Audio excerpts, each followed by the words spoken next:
السلام علیکم. ہمارے چینل بیا اور مالا پر خوش آمدید.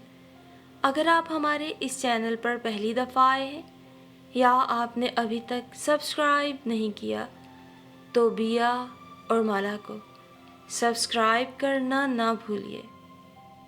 تارا کی عمر ان دنوں فقط 20 برس ہی تو تھی جب اس کے لیے طارق کا رشتہ آیا. وہ ان دنوں بی اے کی طالبہ تھی. شکل و صورت کے لحاظ سے اچھوں میں شمار ہوتا تھا. قد لمبا تھا، آنکھیں بڑی تھیں، اپنے آپ کو بہت کچھ سمجھتی تھی، اپنی صورت شکل کے زوم میں تھی، اور وہ یہ سمجھتی تھی کہ کیونکہ وہ خوش شکل اور ذہین ہے اس لیے اس کا کسی اچھی جگہ رشتہ طے ہو جانا کوئی مشکل بات نہیں. اسے یہ بات معلوم نہیں تھی کہ رشتے بناتے محض شکل و صورت کے بل پر ہی نہیں، قسمت کی وجہ سے بھی ہیں. اگر اس کا نظریہ صحیح ہوتا تو اس کے مطابق ہر بنگلے اور کوٹھی میں خوبصورت لوگ اور غریب آبادیوں میں بدصورت اور کم شکل لوگ ہی آباد ہوا کرتے. کسی کے ہاں لڑکی کی پیدائش پر وہ کسی ماں کو یا کسی اور عورت کو یہ کہتے سنتی کہ اللہ لڑکی کی قسمت اچھی کرے تو اسے بڑی ہنسی آتی. ہنس کے کہتی، آنٹی آپ فکر نہ کریں، بچی گوری ہے، خوبصورت ہے، اللہ اس کی قسمت اچھی ہی کرے گا. اس کے لہجے میں یقین ہوتا. محض بچی کی خوبصورتی دیکھ کر بہت ساری باتیں کتابیں پڑھنے سے نہیں بلکہ عملی تجربے اور مشاہدے سے سمجھ میں آتی ہیں. تارا میٹرک سے بی اے تک فرسٹ ڈویژن حاصل کرتی رہی تھی اور سمجھتی تھی کہ وہ بہت ذہین ہے، اس کی کہی ہر بات درست ہے. یوں تو رشتے اس کے میٹرک کرنے کے بعد سے مستقل آتے رہے تھے، لیکن یہ ایک عجیب اتفاق تھا، ابھی تک اس کی بات کہیں طے نہ ہو سکی تھی. وہ اکلوتی بہن تھی، 4 بھائی تھے. بہن کے چاروں بھائی جذباتی ہو جاتے تھے، جو بھی رشتہ آتا اس میں مین میخ نکالنے میں آگے آگے رہتے. تارا کی امی کو اس کی خوبصورت شکل پہ گھمنڈ تھا، ابا کو اس کی ذہانت اور تعلیم پہ فخر تھا. امی سمجھتی تھیں ایک انہی کی بیٹی دنیا میں سب سے زیادہ خوبصورت ہے، ان کی بیٹی کے لیے رشتے آتے رہیں گے، آتے رہیں گے. آخر ایک دن مطلوبہ صفات کا حامل شہزادہ اچانک انہیں مل جائے گا اور وہ ہاں کہہ دیں گے. ابا سمجھتے تھے کہ ان کی تارا دنیا میں وہ واحد لڑکی ہے جو ذہین ہے. ایسی ذہین اور سمجھدار لڑکی سوائے ان کے گھر کے پورے شہر میں ناپید ہوگی. نیز یہ کہ اس کے لیے اعلیٰ عہدے داران کی لائن لگی ہوگی اور وہ جس مطلوبہ نوجوان پہ ہاتھ رکھیں گے وہ رشتے کی منظوری پر پھولے نہیں سمائے گا اور اس بات کو اپنے لیے انتہائی خوش بختی سمجھے گا. بھائی تھے، وہ کچھ ظاہری صفات بھی چاہتے تھے اور باطنی بھی. مثلاً بڑا بھائی لمبے قد کا بہنوئی پسند کرتا، دوسرے نمبر کے بھائی کو خوش مزاج تو تیسرے نمبر کو فیشنیبل، جبکہ سب سے چھوٹے چوتھے نمبر کے بھائی کو دولت مند بہنوئی چاہیے تھا تاکہ وہاں جا کر بہن کو کسی قسم کی تکلیف نہ ہو. رشتے ضرور آئے اور اس بات میں قطعی کوئی مبالغہ نہ تھا کہ بہت آئے، مگر لمبے قد کا بہنوئی فیشنیبل نہ ہوتا تھا، یا ہوتا تو دولت مند نہ ہوتا، دولت مند ہوتا تو خوش مزاج نہ ہوتا، جس کی بنا پر کسی نہ کسی بھائی کی ذاتی پسند یا ناپسند ہونے کی وجہ سے رشتہ رد کر دیا جاتا. جب تارا نے بی اے کر لیا اس وقت تک اس کے ساتھ کی کئی لڑکیاں بیاہی گئی تھیں. امی کچھ پریشان ہونا شروع ہو گئیں. بی اے کے بعد تارا نے ایم اے کرنا چاہا مگر ابا نے اجازت نہ دی. ان کا خیال تھا جس طبقے سے ان کا تعلق ہے اس کے لیے اتنی ہی تعلیم کافی ہوتی ہے. تارا نے ان کا ارادہ بدلنے کی بہت کوشش کی مگر ناکام رہی. آخر تنگ آ کر یہی سوچا کہ ایم اے نہ صحیح بی ایڈ ہی کر لوں. اس کے ارادے سے ابا کو بھی اختلاف نہ ہوا، ان کے خیال میں یہ ایک موزوں فیصلہ تھا. یوں اس نے بی ایڈ کر لیا. ہاں، اصل ذکر تو ادھورا ہی رہ گیا. ان دنوں جب وہ بی اے کی طالبہ تھی اور اس کی عمر فقط 20 برس تھی جب اس کے لیے طارق کا رشتہ آیا. وہ ایک خوش شکل نوجوان تھا، ہنس مکھ بھی تھا، نمبر 1 بھائی کی خواہش کے مطابق لمبے قد کا بھی تھا، فقط دولت مند نہ تھا. ایک کمپنی میں یوں ہی معمولی سی ملازمت تھی. صرف اسی دولت کی کمی کی وجہ سے امی ابا اور بھائیوں کو یہ رشتہ منظور کرنے میں ہچکچاہٹ ہو رہی تھی. ابا سمجھدار تھے، کہنے لگے، ہماری ایک ہی تو بیٹی ہے، ہمارا سب کچھ اسی کا ہے، چاروں بھائی اس کا ہر قسم کا خیال رکھیں گے. امی بولی، سچ کہتی ہوں لڑکا بہت اچھا ہے، سعادت مند، تمیزدار، سمجھدار لگتا ہے، تعلیم یافتہ ہے. قسمت میں دولت ہوگی تو زندگی کے کسی نہ کسی موڑ پر مل ہی جائے گی. تعلیم یافتہ ہے, کبھی نہ کبھی اچھی ملازمت بھی مل جائے گی. یوں سب نے رضامندی دے دی. طارق کی امی کو جب انہوں نے ہاں کہی تو وہ بہت خوش ہوئیں. کہنے لگی, تارا اور طارق کی جوڑی خوب سجے گی, ایسا لگتا ہے جیسے دونوں ایک دوسرے کے لیے ہی بنے ہیں. مٹھائی کا تبادلہ بھی ہو گیا. گھر میں سب تارا کو طارق کا نام لے لے کے چھیڑنے لگے. اس نے طارق کی تصویر ہی دیکھی تھی, اسے بھی وہ اچھا لگا تھا. اس دن ان لوگوں کو خالہ کے ہاں جانا تھا. خالہ کی بیٹی خوشبو کی تارا سے دوستی بھی تھی. امی اسے نہیں لے جا رہی تھی مگر وہ ضد کر کے ان کے ساتھ ہو لی. امی, ابا اور تارا تینوں خالہ کے گھر گئے تھے. بہت مزہ آیا. کھانا کھاتے کھاتے دیر ہو گئی. رات کے 10 بج گئے تھے. خالہ تو انہیں روک رہی تھی مگر ابا ایک ہی شہر میں رہتے ہوئے رشتہ داروں کے گھر رہنے کے خلاف تھے. خالہ خالو کے روکنے کے باوجود جانے کے لیے نکل آئے. بس اسٹاپ خالہ کے گھر سے خاصے فاصلے پہ تھا. ٹیکسی کے انتظار میں 10-15 منٹ گزر گئے. بالآخر بڑے انتظار کے بعد ایک خالی ٹیکسی نظر آئی. ابا نے ہاتھ دیا, وہ قریب آ کر رک گئی. بیٹا, انچولی چلو گے؟ انہوں نے پوچھا. جواب کے لیے اس کے چہرے پہ نظر ڈالی تو حیران رہ گئے. ارے طارق بیٹا تم؟ ہاں میں. وہ تھوڑا سا مسکرایا. شام کو میں ٹیکسی بھی چلاتا ہوں. آپ کو تو پتا ہے کس قدر مہنگائی ہے, کرائے کی ٹیکسی ہے. اس کی باتیں تارا کو پھیکی اور بد مزہ لگ رہی تھی. وہ برا سا منہ بنائے ٹیکسی میں بیٹھی تھی. شرم بھی نہیں آ رہی تھی. اس پر عجیب سی بے حسی طاری تھی. گھر کے قریب ٹیکسی رکی تو وہ جلدی سے دروازہ کھول کے اندر چلی گئی. طارق بڑی پرشوق نگاہوں سے اسے دیکھ رہا تھا. اسے یہ معلوم نہ تھا کہ ٹیکسی چلانا اس کا جرم بن چکا ہے. تارا کے خواب بکھر چکے تھے. اندر جاتے ہی اس نے مسہری پہ گر کے رونا شروع کر دیا. چہیتی بہن کے بھائی, ماں باپ اس کے گرد جمع ہو گئے. کسی کی سمجھ میں کچھ نہیں آ رہا تھا کہ تارا آخر کیوں رو رہی ہے. ہر ایک نے فردن فردن پوچھا مگر اس نے کسی کو کوئی جواب نہ دیا. بس روتی ہی رہی. اس کا ہونے والا شوہر ٹیکسی ڈرائیور.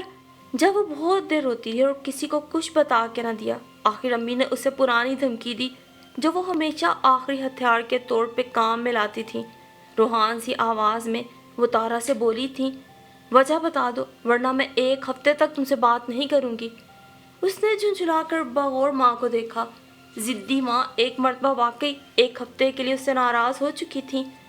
اس نے جھنجھلا کے کہا, مجھ سے ناراض مت ہو, میں وجہ بتاتی ہوں.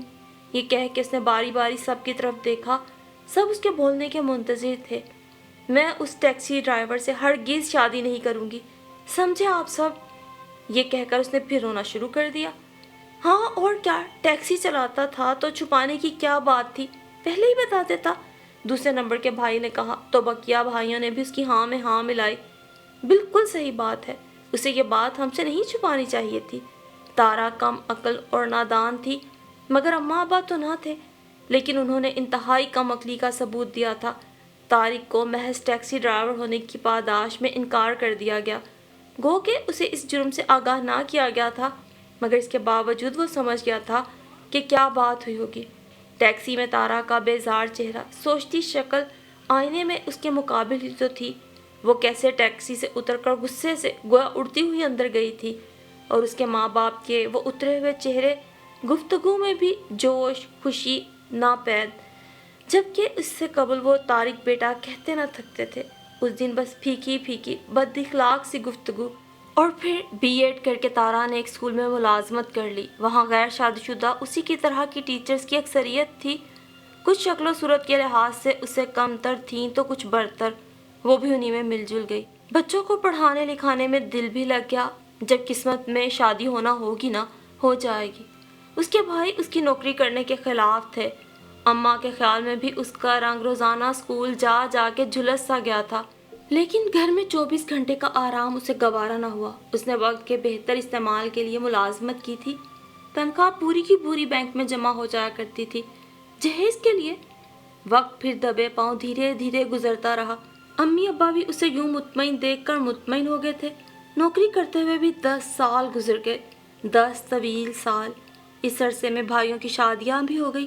سب اس سے بڑے تھے. اتفاق سے تمام بھابیاں کم عمر تھیں, یعنی وہی گھر میں بڑی تھی. سوائے امی کے تو کم سن بھابیوں کو پکی پختہ عمر کی نند بالکل اچھی نہ لگتی تھی. وہ سب تارا سے دور دور رہا کرتی. وہ انہیں کم عقل اور جاہل سمجھتی تھی, جنہیں سوائے فیشن کرنے, گھومنے پھرنے اور شوہروں کے سامنے ادائیں اور غمزے دکھانے کے کچھ نہ آتا تھا۔ اپنے میکے والے ملنے آتے تو خوشی سے پھولے نہ سماتی، چہچہاتی پھرتی، اور سسرالی رشتے دار آتے تو منہ بن جاتے۔ گھنٹے 1.5 گھنٹے بعد تو فقط سلام کرنے کمرے سے باہر نکلتی۔ تارا کو ان کے رویے پہ کسی قسم کا افسوس نہ ہوتا۔ ادب، آداب، تمیز اور تہذیب کسی کے سمجھانے اور سکھانے سے نہیں آیا کرتی۔ اس کے خیال میں کسی بھی انسان کا رویہ اور شعوری افعال اس کی تربیت اور بچپن میں جیسے اس کی نشو و نما پھر گھر کے ماحول کا نتیجہ اور عکس ہوتا تھا، اور اس کی بھابیاں اپنے گھروں کے ماحول اور پرورش کا عملی نمونہ اس سے اپنے برتاؤ سے ظاہر کیا کرتی۔ وہ انہیں برا سمجھتی تھی، مگر گھر کی عزت اور خونی رشتوں کی وساطت سے ان کا قرب نہ چاہتے ہوئے بھی برداشت کرنے پہ مجبور تھی۔ ان کی اوٹ پٹانگ فیشنوں کی گاہے بگاہے تعریف کرنے کی بھی اب اسے عادت سی ہو گئی تھی، مگر اس کے باوجود وہ چاروں اس سے خوش نہ تھیں، اکھڑی اکھڑی سی رہتی تھیں۔ وہ آتی تو تقریباً ان سب کو ہی کوئی نہ کوئی ضروری کام یاد آ جاتا اور اٹھ کے چل دیتی۔ اس بات کی تو وہ معترف تھیں کہ تارا باجی اس عمر میں بھی اس قدر سمارٹ تھیں تو جوانی میں کیسی ہوں گی۔ انہیں تارا کے سمارٹ اور خوش شکل ہونے کے باوجود اپنے گھر کی نہ ہونے پر بھی تعجب اور حیرت تھی۔ گو کہ اس عمر میں بھی کبھی کبھار اس کے رشتے آ ہی جاتے تھے، مگر کسی رنوے یا بچوں کے باپ سے کرنے کا حوصلہ تارا کے ماں باپ نے نہ تھا۔ اکلوتی بیٹی کے ساتھ ایسا کرنا وہ کسی ظلم کے مترادف سمجھتے تھے۔ ویسے بھی اب اس کے متعلق بالعموم زیادہ تر لوگ یہی سمجھتے تھے کہ شاید تارا خود کسی وجہ سے شادی کرنا نہیں چاہتی۔ اس کی بھابھیوں کا بھی یہی خیال تھا کہ نند کی اداس، تنہا اور سپاٹ زندگی کسی ناکام عشق کا نتیجہ ہے، نیز یہ کہ انہیں ماضی کے اس رنگین باپ کو فراموش کر کے اپنا گھر بسا لینا چاہیے تاکہ ماں باپ کا بوجھ ہلکا ہو، بھائیوں کو بھی اطمینان ہو۔ بس اس ضم میں انہیں اپنے دل پر پڑے تارا کی صورت میں بھاری پتھر کا خیال نہ رہتا تھا۔ تارا کے اسکول میں ایک ٹیچر رباب بھی تھی۔ انہی دنوں ان کے بھائی کی شادی تھی۔ تارا اور رباب اسکول میں ایک جان دو قالب سمجھی جاتی تھی۔ رباب کے علاوہ تارا کی کسی اور ٹیچر سے بہت زیادہ دوستی نہ تھی، سب سے فقط دعا سلام اور تھوڑی بہت بات چیت ہی تھی۔ وہ بیچاری تارا کو اکثر شادی کے سلسلے میں سمجھایا بھی کرتی تھی۔ ان کے خیال میں یہ معاشرہ مرد کا معاشرہ تھا، یہاں صرف شوہر والی عورت کی عزت اور منزلت تھی۔ ایسی عورت خواہ کتنی ہی بدکار، بے راہرو اور آوارہ کیوں نہ ہو، لیکن کسی کماری لڑکی کے مقابلے میں بالعموم اس کو زیادہ احترام سے دیکھا جاتا ہے۔ گویا نکاح وہ تمغہ ہے جو کسی کنواری کے سینے پہ لگ جائے تو اس کی قسمت بدل جاتی ہے۔ کنواری لڑکی کا ہر ایک عمل خواہ وہ کتنا ہی صراط مستقیم پہ کیوں نہ ہو، دنیا والوں کی نگاہ میں مشکوک ہی ٹھہرتا ہے۔ تارا پر اپنی سہیلی کے زرعی خیالات کا کوئی اثر نہ ہوتا، اس کی باتیں ایک کان سے سن کر دوسرے سے نکال دیتی تھی۔ اپنے بھائی کی شادی کا کارڈ دینے رباب ان کے گھر گئیں تو تارا کی امی سے اور بھابھیوں سے بھی خصوصی طور پہ شرکت کی درخواست کی۔ مہندی کے موقع پر تو تارا کی امی نہ جا سکیں، لیکن بارات میں گئیں۔ خوبصورت سے لان میں ان سب کو بٹھایا گیا۔ تارا اسکول کی دیگر ٹیچرز کے ہمراہ بیٹھی تھی۔ اس کی والدہ بھی کچھ دور ہی تھیں۔ کسی بھی بھابھی نے ان کے ساتھ آنا گوارا نہ کیا۔ سب کو کوئی نہ کوئی ضروری کام یاد آ گیا تھا۔ تارا کو ان سے یہی توقع تھی۔ توقع صحیح ہو تو دوسروں کا رویہ اور برتاؤ دکھ نہیں دیتا، لیکن غلط ہونے اور غیر ضروری امیدیں وابستہ کر لینے سے انسان دانستہ طور پہ تکلیف اٹھاتا ہے۔ اسے ان سے کسی قسم کی بھی توقع نہ رہی تھی، اس لیے ان کا رویہ تارا کے لیے کبھی تکلیف کا باعث نہ بنا تھا۔ اس کی والدہ بھی سمجھدار تھی، بہوؤں کو جانتی تھی، مگر اس کے باوجود توقعات وابستہ کر لینے سے ہمیشہ دکھ اٹھاتی تھیں۔ اب بھی وہ کئی مرتبہ یہی سوچ چکی تھیں کہ اگر ان چاروں میں سے ایک بھی آ جاتی تو کیا تھا۔ ان کی نظریں کچھ دور بیٹھی تارا پر بھی تھیں۔ آج شادی کی وجہ سے خلاف معمول وہ قدر اہتمام سے تیار ہوئی تھی۔ ہلکا ہلکا میک اپ بھی چہرے پہ تھا، گو کہ وہ اپنی اصل عمر سے 2-4 سال کم ہی لگتی تھی، مگر اس کے باوجود 35-36 سال عمر وہ نہیں رہتی جو چھپ سکے۔ تاڑنے والے، سمجھنے والے ایک ہی نظر میں پھول کی شگفتگی دیکھ کر اس کے چٹکنے کے وقت کا اندازہ لگا لیا کرتے تھے۔ وہ بھی بڑھتی ہوئی عمر کی بیٹی کو دیکھ دیکھ کے مغموم ہو رہی تھی۔ اتنے میں کچھ اور مہمان آ گئے۔ ایک خاتون ان کے پاس خالی کرسی رکھی دیکھ کر ادھر ہی بڑھتی چلی آئی اور ان سے پوچھا کہ آیا یہاں کوئی بیٹھا تو نہیں؟ وہیں بیٹھ گئی۔ پھر کچھ دیر تک شناسا نگاہوں سے دیکھ کر پہچاننے کی کامیاب کوشش کرتے ہوئے بولی، آپ تارا کی والدہ ہیں؟ جی ہاں، وہ یہی سمجھی کہ سرمئی لباس میں ملبوس یہ خاتون ان کی کوئی پرانی جاننے والی یا تارا کے اسکول کے کسی ٹیچر کی رشتہ دار وغیرہ ہوں گی۔ تارا کہاں ہے؟ انہوں نے جلدی سے پوچھا۔ وہ سامنے بیٹھی ہے، آسمانی سوٹ میں، گلابی ساڑی والے کے برابر۔ اچھا وہ؟ انہوں نے بڑے اشتیاق سے ادھر دیکھا۔ شادی ہوئی اس کی؟ نہیں، ایک سرد آہ بے ساختہ ان کے لبوں سے نکل گئی۔ ابھی تو نہیں ہوئی، بس جب اللہ چاہے گا یہ کام بھی ہو جائے گا۔ آپ نے مجھے پہچانا؟ ان خاتون نے بڑی اپنائیت سے پوچھا۔ معاف کیجیے گا، میں نے آپ کو نہیں پہچانا۔ ویسے آپ کی شکل کچھ شناسا سی تو لگتی ہے، مگر کچھ یاد نہیں آ رہا۔ میں طارق کی امی ہوں، وہی طارق جس کا رشتہ تارا کے ساتھ طے ہوا تھا۔ وہ سیدھی ہو کے بیٹھ گئی۔ انہیں طارق اچھی طرح یاد تھا، اکثر سوچتی بھی تھیں کہ ہر لحاظ سے معقول رشتہ انہوں نے اس کے صرف پارٹ ٹائم میں ٹیکسی چلانے کی وجہ سے رد کر دیا۔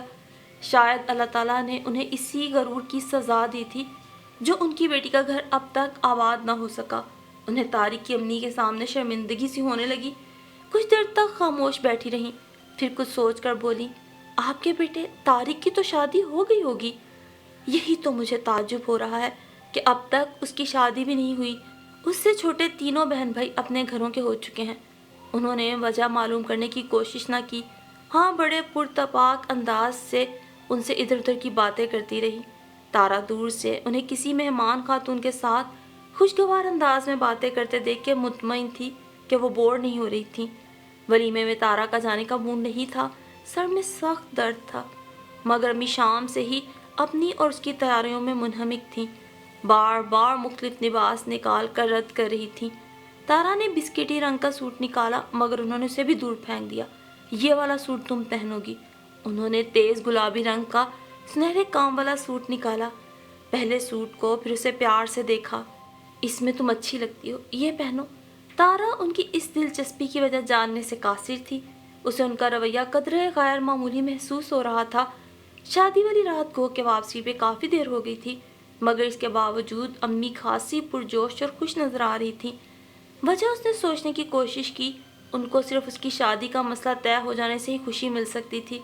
ممکن تھا وہ اجنبی خاتون جن سے وہ بڑے خوشگوار انداز سے گفتگو کر رہی تھی، انہوں نے امی کو کوئی امید دلا دی ہو، کسی موزوں اچھے رشتے کی امید۔ وہ بھی اب تک خود اس کی طرح پر امید تھی۔ اس کو وہی تیز گلابی رنگ اور سنہری کام کا سوٹ نہ چاہتے ہوئے بھی پہننا پڑا۔ اس دن کی طرح آج بھی وہ ٹیچرز کے ساتھ تھی اور امی انہی اجنبی خاتون کے ساتھ۔ امی نے اسے آنٹی کو سلام کرنے کے لیے بھی بلایا تھا۔ ان کی تیز مخصوص انداز سے دیکھتی چپتی سی نظریں تارا پہ جمیں تو وہ سمجھ گئی کہ یقیناً اس کا اندازہ درست تھا، نیز یہ کہ امی اس کے لیے ہر ممکن کوشش کرنا چاہتی تھیں۔ امی تو واقعی دوبارہ وہ رشتہ استوار کرنا چاہتی تھیں، لیکن طارق کی امی نے اس سلسلے میں کوئی بات نہ کی، جس سے ان کو مایوسی ہوئی، لیکن وہ عملی طور پر تارا کے لیے سب کچھ کرنے کو تیار تھیں، جو انہوں نے کیا۔ اور پھر تقریباً 1.5 ماہ بعد وہی اجنبی خاتون اپنے بیٹے کا رشتہ لے آئیں تو تارا کو زیادہ تعجب نہ ہوا، اسے یہی امید تھی۔ وہ خاتون کھلکھلاتی ہوئی اس کے پاس آئیں، اس کے ماتھے کا بوسہ لیا اور بولی، میں تو پہلے ہی کہتی تھی تارا اور طارق دونوں ایک دوسرے کے لیے بنے ہیں۔ وہ جیسے کٹ کے رہ گئی، سب کچھ یاد آ گیا، مگر پرانی باتوں سے لا علم بھابھیوں نے اپنے اپنے ذہن میں اپنی اپنی سمجھ کے مطابق معنی لیے۔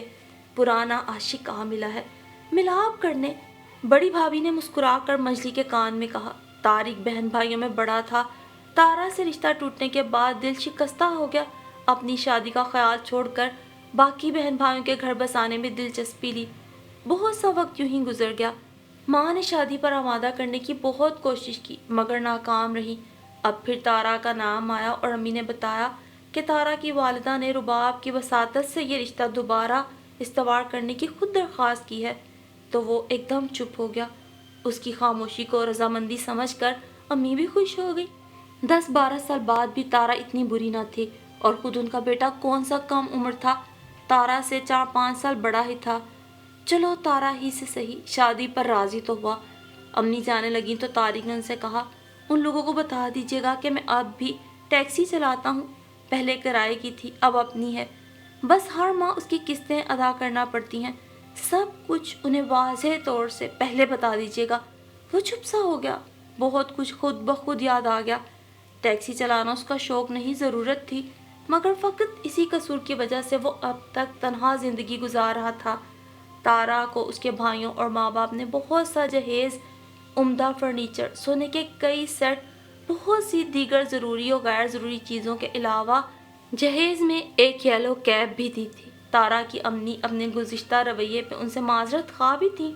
وہ لوگ بھی بڑے ظرف کے مالک تھے۔ ظرف والے تو طارق کے گھر والے بھی تھے، نہ ہوتے تو تارا کو بیاہنے یوں خوشی خوشی نہ جاتے۔ تارا شادی کے بعد بہت خوش تھی، کیونکہ صرف 2 ماہ بعد ہی طارق کو ایک غیر ملکی فرم میں بہت اچھی تنخواہ پر اسسٹنٹ مینیجر کی ملازمت مل گئی تھی۔ طارق نے ٹیکسی چلانا چھوڑ دی، اس کی ٹیکسی کسی اور ضرورت مند نے کرائے پہ چلانے کے لیے لے لی۔ وہ بھی شادی کے بعد اچانک یوں اتنی اچھی ملازمت مل جانے پہ بہت خوش تھا۔ اب تارا کو بھی یقین آ گیا تھا کہ لڑکیوں کی قسمت محض ان کے گورے رنگ، اچھی شکل و صورت کی وجہ سے یا اچھا ویل سیٹلڈ لڑکا ڈھونڈ لینے کی بنیاد پہ نہیں ہوتی۔ جہاں تک تارا کا اپنا معاملہ تھا، ہر طرح کے حالات گزرنے کے باوجود وہ ہمیشہ پر امید اور دعا گو رہتی تھی، ہمیشہ اپنے بہتر مستقبل کے لیے ہمت، محنت اور دعا پر یقین رکھتی تھی۔